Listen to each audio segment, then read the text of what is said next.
the new developments in the Karen Read murder trial. This has been a wild turn of events. I've seen a lot of things. I've never seen anything like this. This case never ceases to amaze me. It's a spectacle, that's for sure. It was a hung jury, so no verdict, no real ending to this case. Karen Read was back in court where a date was set for her to be tried once again. There are a lot of issues in this case. Proctor was improperly searching Karen Read's cell phone for nude photos. Michael Proctor, the lead investigator, relieved of his duties. It's always the theories that each side will put forth for a jury to decide which one is more believable. Karen Read was drunk and angry and hit and killed John O'Keefe when she gunned it in the snowstorm. Karen, did you ever say I hit him? I did not. There are more people here at the beginning of this than at the beginning of Johnny Depp's trial. We're not concerned about any of the witnesses. None of the Commonwealth's witnesses are concerning us. And once again, there was drama outside court. There is a whole new set of legal troubles for Karen Read. She is now facing a wrongful death lawsuit. The lawsuit alleges that Karen Read was drunk and reckless when she hit John O'Keefe. It's not just Read being sued here. The family also suing the 2 Canton bars from that night. The 2 bars are liable for over-serving her. The FBI is investigating an investigation of a murder. That never, ever happens. At this point, multiple jurors have been reaching out to both sides, saying that they are certain Karen Read is not a killer. I did not kill John O'Keefe. I've never harmed a hair on John O'Keefe's head. We're looking at arm injuries with scratches. We're not looking at tire tracks. There are 17 jurors, and they are coming and going with a police escort. The investigation wasn't thorough. This can't be good for the prosecution moving forward. I just hope justice is served for either one, whatever it is, you know. The fate of her life is not in her hands anymore. It's not in the hands of her attorneys. It's not in the hands of the prosecutor. It's in the hands of the jury now.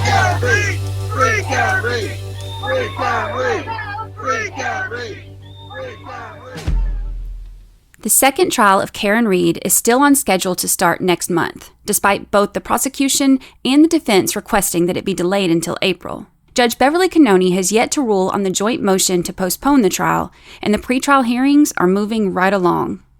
These hearings and the motions being filed by Hank Brennan, the special prosecutor brought in from the outside to prosecute this case, have given us a glimpse into how different the new trial may be from the previous one.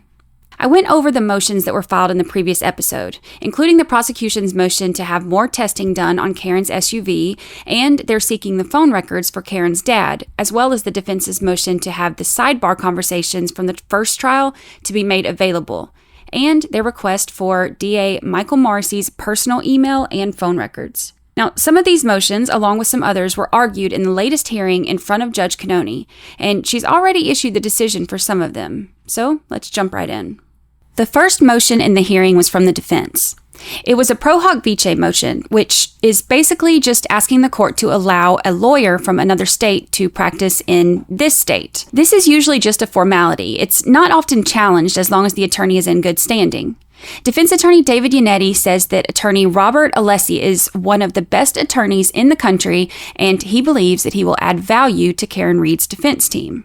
Now, Yannetti also said that Alessi has specialized skill and knowledge in representing defendants in matters of this nature. Now, look, pro hoc vice motions are rarely challenged, but after Yannetti said this, Judge Canoni went back and questioned that phrase, asking Yannetti to explain that sentence further. Now, Yannetti answered by saying that Alessi has decades of experience in the courtroom, both on a trial level and an appellate level, and he said that he knows of no better trial attorney in the country. I was curious, or nosy, so I pulled up Alessi's information, and something that stood out to me was his experience with criminal matters. Now, according to his firm's website, Alessi has pursued and defended on behalf of clients several Section 1983 actions involving claims of violations of constitutional and other rights by government officials and agencies. Now, read that again. Violations of constitutional and other rights by government officials and agencies. Now, that's interesting considering what's gone on in this case with the allegations of misconduct of some of the government officials and agencies involved. And I can't help but wonder if that's why the further clarification was sought by the judge. Regardless, Judge Canoni said that she would take the motion under advisement, and she issued her ruling later on in the day, allowing Alessi to join Karen's defense team. Next up is the argument over the cell phone records for Karen's father, William, or Bill Reed. I mentioned in the last episode that the Commonwealth filed a Rule 17 motion where they were requesting the Verizon records for Mr. Reed. I've already been over the argument according to the filings on both sides, so I won't go through the entire argument again, but I do want to mention a few things here. First, not only are they requesting Mr. Reed's records, but they also have filed a Rule 17 motion requesting the phone records for Karen's mom, Janet Reed, as well. So Brennan says that it's the prosecution's burden to prove that Karen Reed knew she hit John O'Keefe, which is absolutely true. You can't prove second-degree murder unless you can prove that Karen intentionally hit John with her car and knew that she hit him. Now, they obviously didn't accomplish this in the first trial. The jurors all agreed on that, as we heard from multiple jurors who've come forward.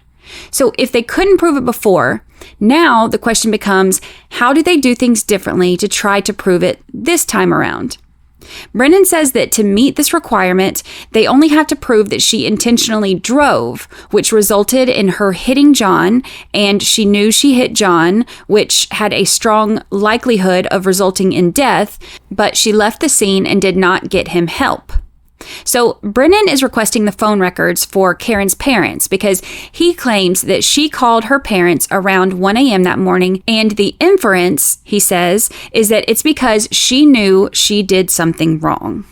Miss Reed calls her father and her mother a little after 1 o'clock on the night she struck and killed John O'Keefe. She called both of them, and those calls were unanswered, according to the phone records. The inference that a 40-something-year-old woman is calling her parents at 1:30 in the morning after this tumultuous event, the inference is strong evidence that Miss Reed knew she had done something terrible. She knew she had struck John O'Keefe, and she knew that she had left him behind. As a quote-unquote 40-something-year-old woman, I can tell you that the inference that he's making is a huge leap. Saying that Karen calling her parents shows that she hit John and knew she hit him and left him anyway seems like a big stretch here, especially when you take into consideration that she also called John multiple times and left him angry voicemails demanding to know where he was and yelling at him for not coming home and leaving her there with the kids while he's out doing whatever she believed at the time that he was doing.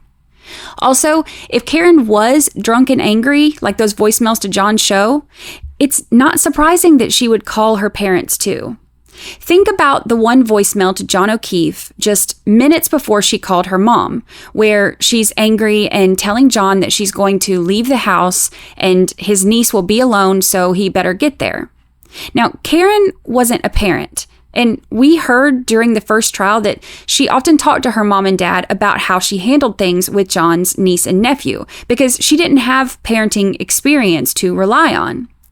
So if John's not answering his phone and he's not coming home and she's saying that she's leaving, couldn't an inference also be that she's calling to ask her mom's opinion on what to do, if she should stay or leave? It seems to me like there are inferences that can be made, but saying that the inference is guilt, it just seems like a stretch. Judge Canoni asked Brennan why he needs the records if they already have Karen's phone records that show if and when she called. Brennan says that the search warrants for Karen's phone are only for the day prior, and he's wanting to have the records from 1 month prior. He says that Karen was, quote-unquote, panic calling her parents at 1:30 in the morning, and he claims that records can show that it wasn't normal for her to call them that late. Then he explains why he says this is important. Here's why it's important. The type of injury John O'Keefe suffered that led to his death was a type of injury that was treatable. If he had received treatment within 1 to 2 hours, I expect that there are medical procedures that could have saved him. They could have produced a drill and drilled it into his brain to create bleeding so it wouldn't swell, or they could have cracked his cranium. Now, certainly he would have suffered significant impairment But I expect the government is pursuing a witness. And my expectation on my research is a witness will say life-saving procedures within the first 2 hours would have saved or could have saved John O'Keefe. And so if Miss Reed knew within the first 2 hours that she hit him and that medical procedures could have saved his life, then this is relevant material to show her knowledge that something dramatic had happened. And that's why I want the 30 days. Only phone calls with her mother and father. Nothing else am I interested in. So the Commonwealth is planning on bringing in an expert that Brennan suggests will say that John could have been saved if he had been helped medically within the first couple of hours. Now, he's using the calls that Karen Reed made to her mom's cell phone around 1:30 a.m. as some kind of proof that she hit John and left him. Like I said, it's a stretch. There's also some confusion about the calls that were made and when they were made. So the unanswered call was actually at 1:14 a.m. and it was made to Karen Reed's mom's phone. Now, this was right after Karen had left a voicemail on John's phone, yelling at him that she's there with his niece and nephew and calling him a pervert because she believed that he was out cheating on her. She's literally calling him to yell at him because she thinks that he could be out with another woman. So to me, it's not logical to think that the very next call that she makes, just seconds later, is to tell her mom that she thinks she may have killed him. Now, the other two calls to her mom's phone were made at 4:38 a.m. and 4:42 a.m., which was right after Karen woke up John's niece in a panic and right before she called Katie Camerano. Both of those were also unanswered. The first conversation with her dad was not until after John was found in the yard at 34 Fairview. Brennan is seeking both parents' phone records and has said that he wants to use Janet Reed's records to impeach Bill Reed's statement that his conversation with Karen was something that was said in the hospital when she said something about how she believed she hit something.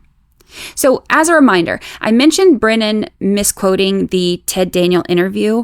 He said in his filing that Ted Daniel asked Mr. Reed about his first conversation, not conversations, with Karen. And he basically used this as a gotcha moment because Mr. Reed discussed this conversation that happened in the hospital. Now, Brennan said that that wasn't their first conversation. Well, when arguing the motion, Brennan brought up this difference in conversation or conversations and basically kind of just brushed off the whole misquote thing like it meant nothing or didn't matter. But it absolutely matters because it changes the whole meaning. The first conversation is not the same as the first conversations about what happened. Also, using Janet Reed's records to impeach Bill Reed doesn't really make a whole lot of sense here because they are not interchangeable. They're not one and the same. So you can't say that she talked to her dad when it was her mom's phone that she called. And those calls were unanswered anyway. But regardless, that's part of Brennan's argument. Now, attorney Liza Little argues the opposition for the defense, and she says it's an invasion of privacy for the Reeds for information that isn't relevant to the Commonwealth's case. Also, Miss Little makes this point. And I would note that this court has repeatedly emphasized the importance of privacy concerns when it comes to an individual's cell phone, using that as a basis to deny the defendant's motions to obtain cell phone records from parties who were present that night. Okay, so this is a huge point. Judge Canoni repeatedly denied the motions from the defense to get the phone records of other people who were actually present that night, like Brian Albert, for example, because of privacy. So if that was the logic for Judge Canoni to deny their request, she's saying it should also be the logic applied to deny the Commonwealth's request. And she also makes the point that Brennan didn't give the full context of the interview between Mr. Reed and Ted Daniels. Now, Mr. Reed does say something about Karen telling him in the hospital that she hit something, but he goes on to say that what she was referring to was John O'Keefe's car in the driveway when she was leaving that morning, which, of course, we've all seen on the video from the ring cam. Ms. Little also argues that this is a fishing expedition and that the prosecution only wants these records so that they can go through and look for something else that they can use when it comes to Karen's parents. She also argues that the legal requirements that the Commonwealth would have to meet in order to get this approval hasn't been met. So, she says it is mandatory for the judge to deny their request. Now, 3 days after the hearing, Judge Canoni issued her ruling on the phone records for Bill and Janet Reed. The ruling states that despite the detailed arguments articulated in supporting memorandum and at oral argument, the affidavit in support of the motion is insufficient on its face and fails to meet the requirements of Lampron and the Massachusetts law. So, the request for Karen's parents' phone records was denied. We'll be right back after this. This show is sponsored by BetterHelp. One of my favorite part of the holidays, the thing that makes me feel the most cozy, is curling up with soft Christmas blankets, with the Christmas lights on, and watching Christmas movies with my kid. How do you stay cozy during the holidays? For some people, it's Christmas movies like me. For others, it's hot chocolate or time with your family that brings that sense of coziness. Therapy is a great way to bring yourself some comfort that never goes away, even when the season changes. Therapy is helpful for learning positive coping skills and how to set boundaries, which can also come in really helpful around holiday season. It isn't just for those who've experienced major trauma. Therapy empowers you to be the best version of yourself. If you're thinking about starting therapy, give BetterHelp a try. It's entirely online, designed to be convenient, flexible, and suited to your schedule. Just fill out a brief questionnaire to get matched with a licensed therapist and switch therapist at any time for no additional charge. Find comfort this December with BetterHelp. Visit betterhelp.com/juror today to get 10% off your first month. That's BetterHelp, HELP.com/juror.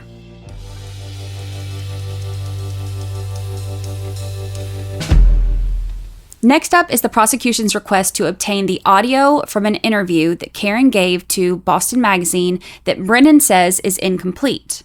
Now, Brennan claims that while Karen was giving this interview, there are times when her attorneys would interrupt her and the interview would pause, and when it went back on the record, her answers either shifted or had changed. Now, Brennan wants what was left out of these gaps and says that they include admissions of guilt. So here's the deal with this. Reporter Gretchen Voss, who was in the courtroom every day of the trial, also did an interview with Karen last summer. I've referenced it before on different episodes. So the prosecution is wanting all records, the complete audio recording, all handwritten notes of any conversations between Gretchen Voss and Karen, including anything off the record, all the emails between them, texts, any voicemails, all of it. Now, the last time that prosecution sought this, Judge Canoni ruled that the information that was on the record is what they were entitled to have, but she left it open so that they could request more if they believed after getting the redacted version that they were entitled to more. So now Brennan is saying that they want the judge to reconsider and give them more of the information that was redacted before. There are two audio recordings between Karen Reed and Gretchen Voss. The first one had about 50 redactions, and the second one had twice that. Brennan says that these redactions occurred during discussions and admissions pertaining to critical issues in the case, and many of them include interruptions from Karen's attorneys. He says that when the attorneys interrupt, conversations that they were not given occur off the record. And then after the redaction, the interview will start back up and the topic is diverted or redirected to a different topic. So here's the thing. Since there's a reporter present, there is no attorney-client privilege here for these interviews. When you have a third party present, the attorney-client privilege goes out the window. Also, Massachusetts doesn't have a law that shields the court from seeking journalists' off-the-record interview audio and notes. There's no reporter privilege in Massachusetts. Now, in the previous ruling, when we went through this before the last trial, Judge Canoni said that requiring Gretchen Voss to divulge information that will hinder her ability as a journalist to assure sources that she will keep certain information confidential. Brennan basically tells Judge Canoni in his filing that isn't something that she should be concerned with. He says that Voss shouldn't have made a promise to Karen Reed to keep anything confidential. He also says that the judge acknowledged that this case has extraordinary public attention and scrutiny, but he says that's because of the defense anyway. He acknowledges that Gretchen Voss has filed an affidavit saying that she fears for her safety, but Brennan claims that any fear that she has in relation to the safety of herself or her family was developed in part by the defense's strategy and has no legal bearing on the issue. Brennan also says that with all three of Karen's attorneys present for the interview, that could potentially make them witnesses, as in her attorneys, which would in turn mean that they weren't able to defend Karen Reed. Now, he says that the Commonwealth doesn't want to be, quote unquote, heavy-handed by doing that. So he says the easiest and simplest thing is to just give him what he wants without making the defense counsel all witnesses. Wow. So attorney Richard Birch represents Boston Magazine, and he argued against the prosecution's request to have access to the additional audio recordings and notes. Now, Birch says that Gretchen Voss has suffered harassment and still fears for her safety, and says that she will suffer more if she's forced to turn over her notes.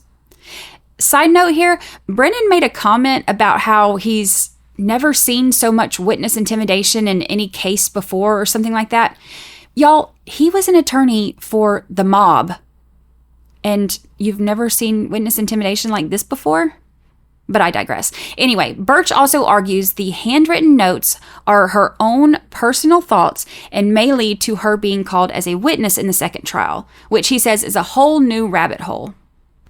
Like I said, Voss was there every day in the courtroom during the first trial. So if she's made a witness in the second trial, then she won't be able to be in the courtroom as a reporter because of witness sequestration rules.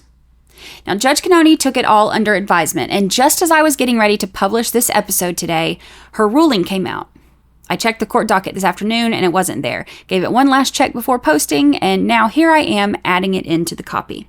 So Judge Canoni ruled in favor of the prosecution here. So all audio recordings, interview notes, emails, text, and voicemails in possession of Gretchen Voss and or Boston Magazine are now subject by court order to be turned over.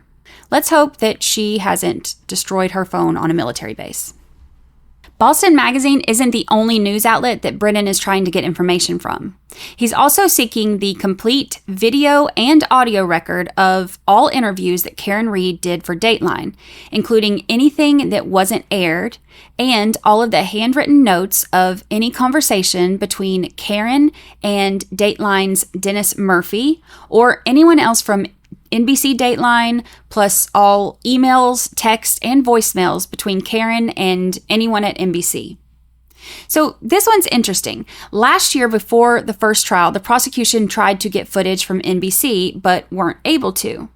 Now, Brennan says in his filing that the local NBC station, NBC Boston, has discussed the Dateline episode on air, and he says that they are also intimately involved in the promotion and distribution of Dateline. So, since the local affiliate is in Massachusetts, Brennan wants to have a court order given to them to produce what he's looking for. The local affiliate has agreed to send any of the promotional materials that they used for the Dateline episode, but they said that they don't have the full interview that Karen did with the network. Brennan also wants the full interview from local channel Boston 25, where Mr. Reed talks about his conversation with Karen that she said she hit something. Now, he says that he needs the full interview to be able to put that comment in context. And he also wants the interview that Karen did with ABC, including the parts that weren't aired. So here's the thing also with ABC. Now, Massachusetts, they don't have reporter's privilege. I mentioned that earlier. The court can subpoena for the conversations that are off the record. But New York does have reporter's privilege. And ABC and NBC are both based in New York. So Brennan wants this subpoena to be sent to ABC's office in Massachusetts so that they will have to comply with the request. But ABC's attorney argues that it doesn't matter which office you send it to. The company is still based out of New York, so they go by New York law, regardless of where the subpoena is delivered. Now, the full interview is expected to eventually air, so the attorney said that when it does, that should hopefully solve the issue. Now, all during his arguments for these things, Brennan kept saying that the interviews that he was wanting and the footage that he was wanting, that it was all full of admissions of guilt and confessions. Now, look, I understand it's an attorney's job to point out any kind of inconsistency that they can find. I mean, look, the Alberts, McCabe's, and law enforcement involved in this trial sure gave us plenty of inconsistencies in their stories for us to discuss. So it's not surprising that Brennan wants any and all footage of Karen so that he can try to find holes in her statements as well. But as far as the interviews being full of admissions of guilt, once again, to me, that seems like a stretch. The examples that he gave were definitely reaching, which, again, I know attorneys often do. But Karen actually addressed these accusations when she was leaving court after the hearing, saying that if she had confessed and admitted guilt to these news outlets, they wouldn't have just sat on that footage. It would be plastered all over the place. Isn't it amazing that ABC, NBC, Boston Magazine, and Fox all sat on alleged confessions and never publicized it? That's a fishing expedition. They don't exist. I mean, she has a good point there. Now, as I was getting ready to publish this episode, again, the ruling on this one came back also. So Judge Canoni ruled in favor of the prosecution that Boston 25 is to turn over all written or recorded statements of William Reed, Janet Reed, and Nathan Reed, including all video recordings and any interview notes or memorialized statements made or adopted by William Reed, Janet Reed, or Nathan Reed. So again, the local affiliate has to turn everything over. So what's next? The sidebar transcripts that were requested are being produced, and they'll take about 6 weeks. The SUV testing was scheduled in Texas for December 2nd, and then the testers were set to return to Massachusetts on December 5th, and the results are expected around 7 to 10 days later. Another hot topic has been the personal work phones of Norfolk County District Attorney Michael Morrissey. So David Yannetti said during the hearing that he learned that morning that Brennan has gone through Morrissey's phones, both the work cell phone and his personal one. One of those phones was set to delete text messages automatically after 30 days, which of course Yannetti said raised some concerns.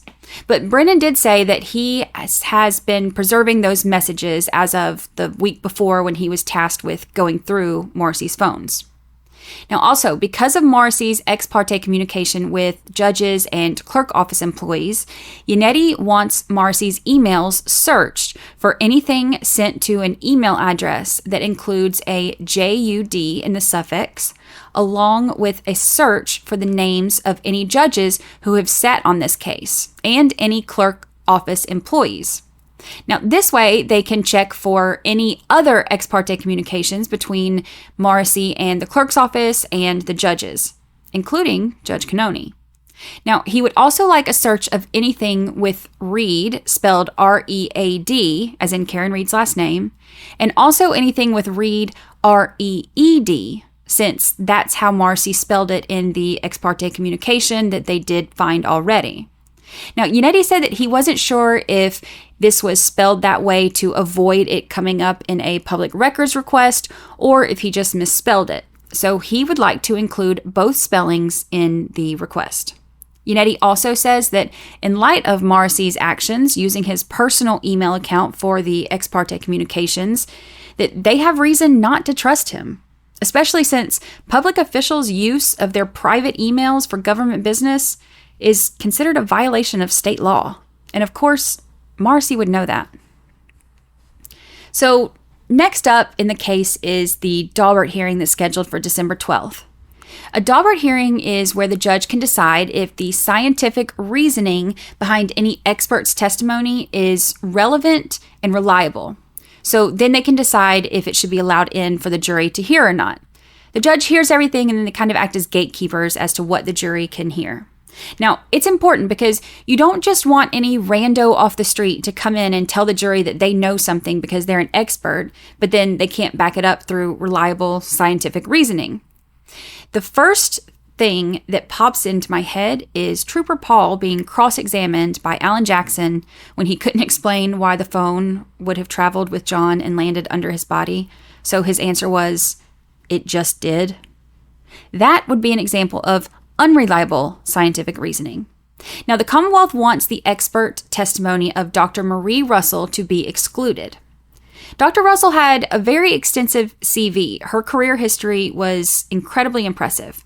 When she was brought in as an expert for the defense, Lally tried to have her testimony excluded before. Judge Canton conducted a voir dire and determined that her testimony was going to be admissible but limited. So she was able to tell the jury that based on her knowledge, training, and experience, she believed the abrasions on John's arm were inflicted by either teeth or claw marks and were consistent with a large dog. Now, Brennan wants the judge to reconsider allowing this in. He says that Dr. Russell isn't qualified to render an opinion on the victim's injuries. Brennan says Dr. Russell is not a qualified expert in the field of canine bites or claw marks, veterinary medical science, forensic odontology, or canine behaviors. So he says that her opinion is not reliable. Brennan also says that Dr. Russell's experience with dog bites is mostly focused on the injuries sustained from law enforcement dogs, not domestic dogs. So he says the bite styles would be different in Chloe since she was not a law enforcement canine. Both sides will make their arguments on this on the 12th, so I'll have an update for you on this topic after they're heard in court. We'll be right back after this. Obviously, having a true crime podcast means I'm pretty into the whole sleuth thing. Even when I'm not doing it for work, I'm doing it to relax. That's why my new favorite game on my phone is June's Journey. It's free to download, and you have to find hidden objects in each scene. But the scenes are beautiful. You have a mansion on a garden island that you can customize and remodel as you go. And it's all really colorful, and it has this really cool 20s type style. There's always something going on, and you progress through the story to get to the next chapters. The one that I'm on right now is, of course, a murder mystery. There are also events you can do along the way that earn you additional in-game prizes. You can play alone or join a club where they have special competitions. I enjoy playing when I'm trying to wind down after writing, researching, or recording all day. I get excited trying to find the hidden objects in time so that I can get my next clue. And I'm always wanting to get to the next part. Plus, it really helps me wind down without feeling like just a mindless, time-wasting game. You can download June's Journey for free by clicking the link in the podcast description. June's Journey is available on iOS and Android mobile devices, as well as on a PC.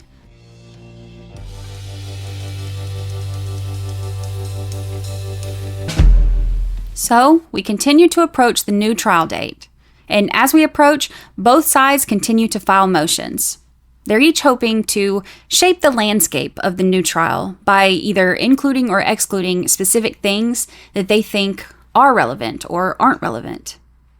Also continuing is the online vitriol between the two sides, the ones who believe in Karen's innocence and the ones who believe she is guilty.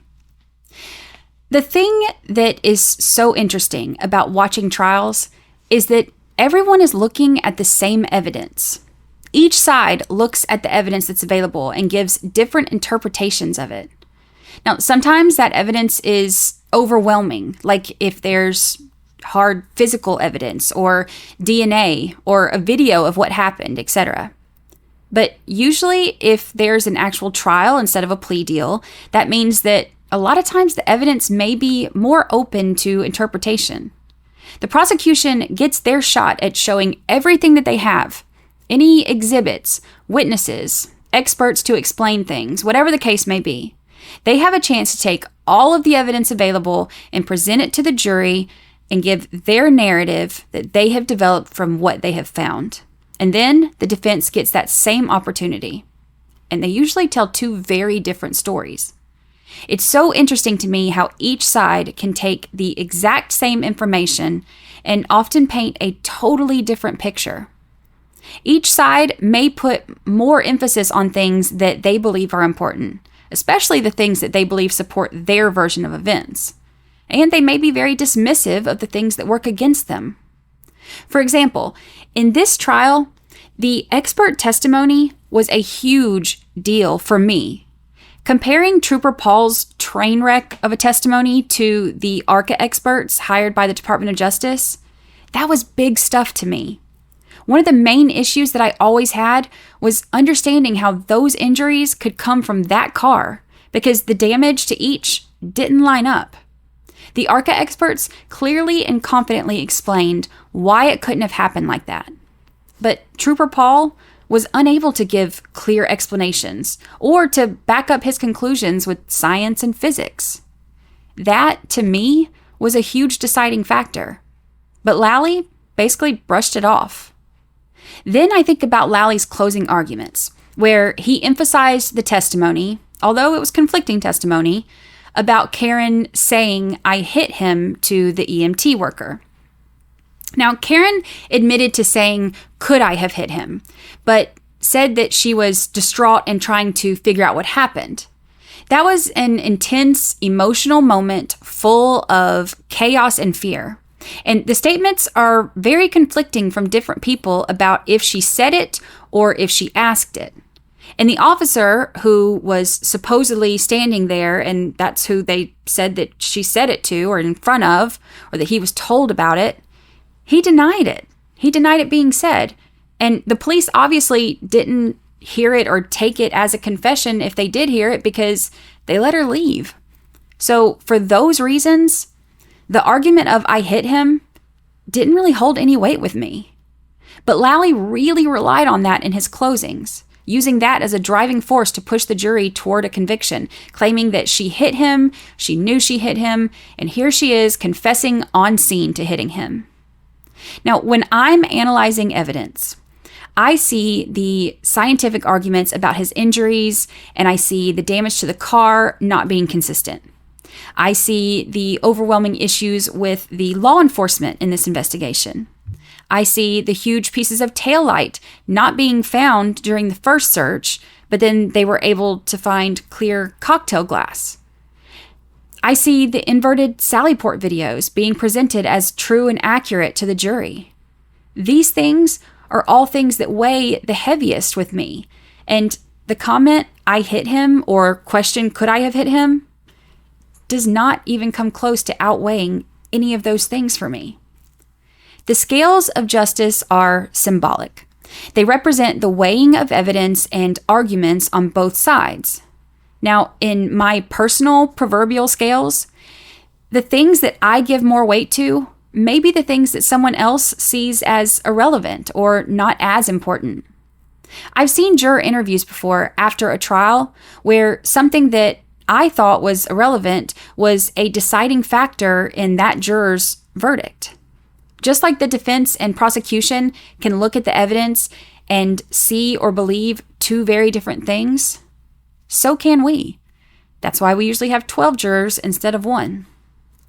You'll often see prosecutors and defense attorneys chatting it up before court begins, or on breaks, or at lunch. But when court is in session, they may seem like the only thing keeping them from a backyard brawl is the demand for dignity and proper etiquette while in front of the judge. I've said before that this reminds me of how things work in sports. So when you're on the court or field, you're in game mode, eye on the prize. That's your enemy. But when the game is over, everyone shakes hands and still respects each other. Both sides remain civil. Unfortunately, it hasn't been like that in the world of social media that follows this case. I'm not sure what has made this particular case so polarizing, or why people seem much more unwilling to accept that we won't all see the evidence the same way. What initially drew me to this case was the passion behind the arguments from both sides. I wanted to know more about the situation because for people to be so convinced, only to have the opposing side be equally convinced of the opposite, that intrigued me.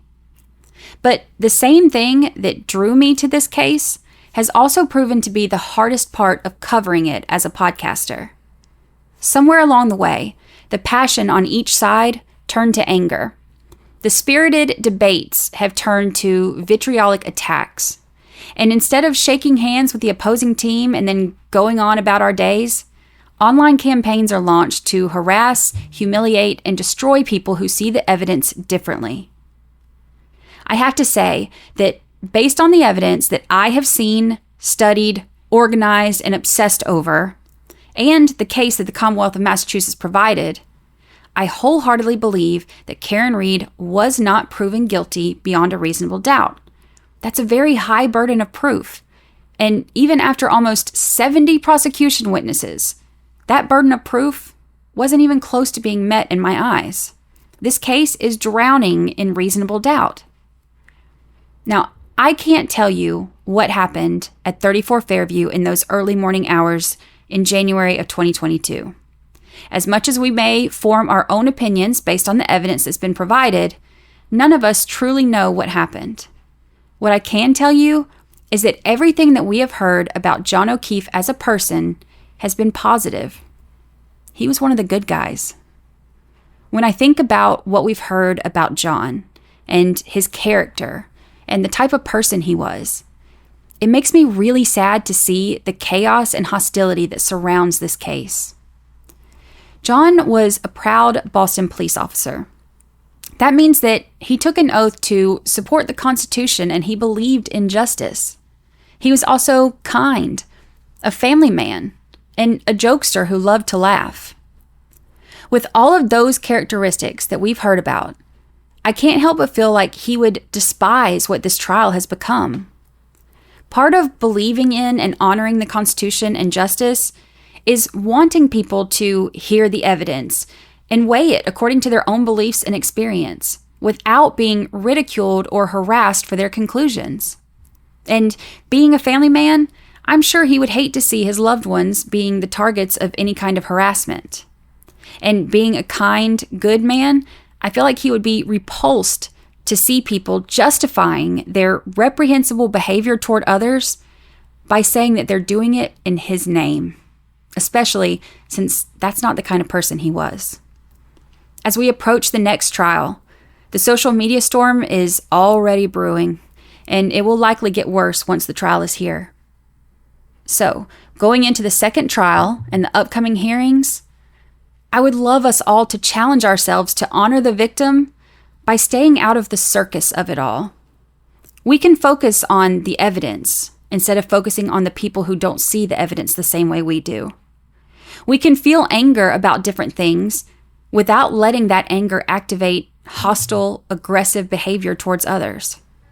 We can disagree with someone's opinions or conclusions without trying to belittle, discredit, or attack them in an attempt to make our own conclusions somehow seem superior to theirs. None of those sound like things that John O'Keefe would do or approve of. So honoring his memory shouldn't include those behaviors, right? After all, in the end, both sides just want justice for John O'Keefe. It's just that they each have very different ideas of what that should look like. My name is Brandy Churchwell, creator of 13th Juror Podcast. If you're enjoying it, please leave us a review on Apple Podcasts and Spotify, and share this episode with your friends. For more information, photos, and episode guides, visit our website at 13thjurorpodcast.com.